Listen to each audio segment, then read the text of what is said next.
Ideas നാളെ July 9 ബുധനാഴ്ച ദേശീയ പണിമുടക്കാണ്. കേരളത്തിലെ സ്കൂളുകൾക്ക് നാളെ പ്രവൃത്തി ദിവസമാണോ, നാളെ സ്കൂളുകൾ വർക്ക് ചെയ്യുമോ എന്ന ചോദ്യം വീണ്ടും അവശേഷിക്കുകയാണ്.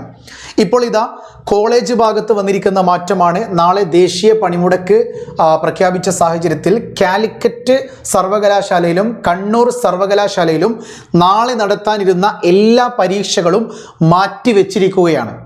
ഓക്കെ, അപ്പോൾ കോളേജിൽ എന്ത് ചെയ്തിട്ടുണ്ട്, പരീക്ഷകൾ മാറ്റിവെച്ചു. അവരതിനോട് എന്താ പറയുക, സഹകരിക്കുക എന്നുള്ളതല്ല, ഒരു പരീക്ഷയായതുകൊണ്ടാണ് അത് മാറ്റിവെച്ചത്. പക്ഷേ ക്ലാസ്സുകളൊന്നും മാറ്റിവെച്ചിട്ടില്ല, പരീക്ഷകൾ മാത്രമാണ് മാറ്റിവെച്ചത്. ഓക്കെ, രണ്ടാമതായിട്ട് ബസ്സുകൾ നാളെ നിരത്തിലിറക്കില്ല, ഗതാഗത മന്ത്രിയെ തള്ളി KSRTC യൂണിയനുകൾ എന്ന വാർത്തയും ഇതിനകം വന്നു കഴിഞ്ഞതാണ്. അതായത് ഗതാഗത വകുപ്പ് മന്ത്രി KSRTC ഓടുമെന്ന് പറയുന്നു, എന്നാൽ KSRTC യൂണിയനുകൾ നാളെ ഓടില്ല എന്ന് പറയുന്നു. തൊട്ടടുത്ത ന്യൂസ് വരുന്നു, KSRTC യൂണിയനുകൾ ഓടാതിരുന്നാൽ, അല്ലെ KSRTC ബസ് ഓടാതിരുന്നാൽ ഡയസ്നോൺ പ്രഖ്യാപിച്ചിരിക്കുകയാണ്. അതായത് അവരുടെ സാലറി കട്ട് ചെയ്യുമെന്ന് വ്യക്തമാക്കിയിരിക്കുകയാണ്. അപ്പോൾ സ്വാഭാവികമായിട്ടും തൊഴിലാളികളും നേതാക്കളും തമ്മിലുള്ള ഒരു മത്സരമായിട്ടാണ് ഈ പണിമുടക്ക് മാറിക്കൊണ്ടിരിക്കുന്നത്. ഇതൊന്നും നമ്മുടെ ചർച്ചാ വിഷയമല്ല.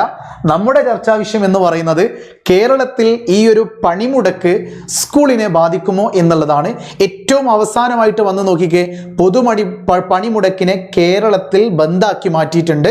സ്വകാര്യ വാഹനങ്ങളും നിരത്തിൽ ഇറക്കരുതെന്ന് CITU പ്രഖ്യാപിച്ചിരിക്കുകയാണ്. അതായത് ഇടതുപക്ഷ സംഘടനയടക്കം ഇതിനെ അനുകൂലിച്ചു കൊണ്ടിരിക്കുന്ന ഒരു സാഹചര്യത്തിലേക്ക് ഇപ്പോൾ ഏതാനും മിനിറ്റുകളായി പുതിയ വാർത്തകൾ വന്നുകൊണ്ടിരിക്കുന്നത്. ഏറ്റവും അവസാനമായിട്ട് പറയുന്നുണ്ട്, 8-ന് അർദ്ധരാത്രി മുതൽ, അതായത് ഇന്ന് ചൊവ്വാഴ്ച അർദ്ധരാത്രി മുതൽ 9-ന് അർദ്ധരാത്രി വരെ നടക്കുന്ന പണിമുടക്കിൽ ആശുപത്രി അടക്കമുള്ള അവശ്യ സർവീസുകളെ മാത്രമാണ് ഒഴിവാക്കിയിട്ടുള്ളത്. അപ്പോൾ ഈ ഒരു കണ്ടീഷനിൽ ഇത്രയും ശക്തമായ രീതിയിൽ ഒരു ദേശീയ പണിമുടക്ക് നടത്തപ്പെടുമ്പോൾ കേരളത്തിൽ സ്കൂളുകൾ പ്രവർത്തിക്കുമോ എന്ന ചോദ്യത്തിന് കൃത്യമായി ഉത്തരം പറയാം. സ്കൂളുകൾ നാളെ തുറക്കും, അതിൽ യാതൊരുവിധ മാറ്റവും. കോളേജുകളും നാളെ തുറക്കും, കാരണം അതിൻ്റെ പ്രധാന അധ്യാപകർക്ക് അത് തുറന്നേ പറ്റുള്ളൂ. എന്നാൽ സ്കൂളിലേക്കും കോളേജുകളിലേക്കും കുട്ടികൾക്ക് എത്താൻ കഴിയില്ല, കാരണം ഗതാഗതം അവരെ സഹായിക്കപ്പെടുന്നില്ല.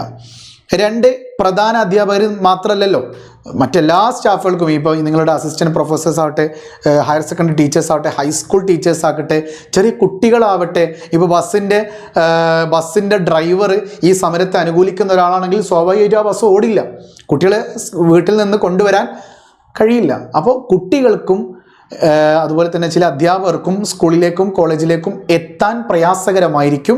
ആ സാഹചര്യത്തിൽ നാളെ ഒരു ബന്ദായി മാറ്റേണ്ടി വരും.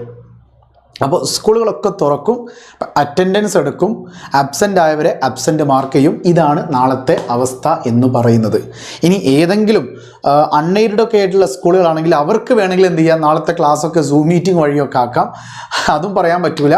എന്തായാലും നിങ്ങളുടെ സ്കൂളുകളിലെ ക്ലാസ് ഗ്രൂപ്പുകളിൽ എന്താണ് ടീച്ചർ ഒഫീഷ്യലി പറഞ്ഞത് എന്നുള്ളത് ഈ വീഡിയോയുടെ താഴെ ഒന്ന് കമൻറ്റ് ചെയ്യാൻ മറക്കരുത് കേട്ടോ. നാളെ സ്കൂളുകൾ പ്രവർത്തിക്കും, കോളേജുകൾ പ്രവർത്തിക്കും, യാതൊരു മാറ്റവുമില്ല. കാരണം ഇത് അവധി എന്ന് ഒരു വാർത്ത വന്നു കഴിഞ്ഞാൽ അത് ഈ സമരത്തെ അനുകൂലിക്കുന്നതിന് തുല്യമാകും. അതൊരിക്കലും സ്റ്റേറ്റ് സർക്കാർ അത്തരം ഒരു തീരുമാനമെടുക്കില്ല. തീരുമാനം ഇൻഡിവിജ്വലാണ്. ഓരോ സ്കൂളിനും കോളേജിനെയും ഡിപ്പെൻഡ് ചെയ്ത് അവിടുത്തെ സാഹചര്യങ്ങൾക്കനുസരിച്ച് മാത്രമാണ് നിങ്ങൾക്ക് ലീവ് കിട്ടുക. ഓക്കെ, എന്തായാലും നിങ്ങളുടെ ക്ലാസ് ഗ്രൂപ്പിൽ ലീവ് പറഞ്ഞിട്ടുണ്ടോ ഇല്ലേ എന്നുള്ളത് ഒന്ന് കമൻറ്റ് ചെയ്യട്ടോ. ഇപ്പോൾ ഇതാ എൻ്റെ ഒരു സുഹൃത്ത് B.Edന് പഠിക്കുകയാണ്, അദ്ദേഹത്തിന് മെസ്സേജ് വന്നത് നാളെ മാൻഡറ്ററി ആണ്, നാളെ നിർബന്ധമായിട്ടും വന്നിരിക്കണം, നാളെ വരാതിരുന്നവരെ ഒരു ടീച്ചറായിട്ട് കൺസിഡർ ചെയ്യില്ല എന്നുള്ള മെസ്സേജൊക്കെ രീതിയിലാണ് കോളേജ് ഗ്രൂപ്പിൽ വന്നിരിക്കുന്നത്.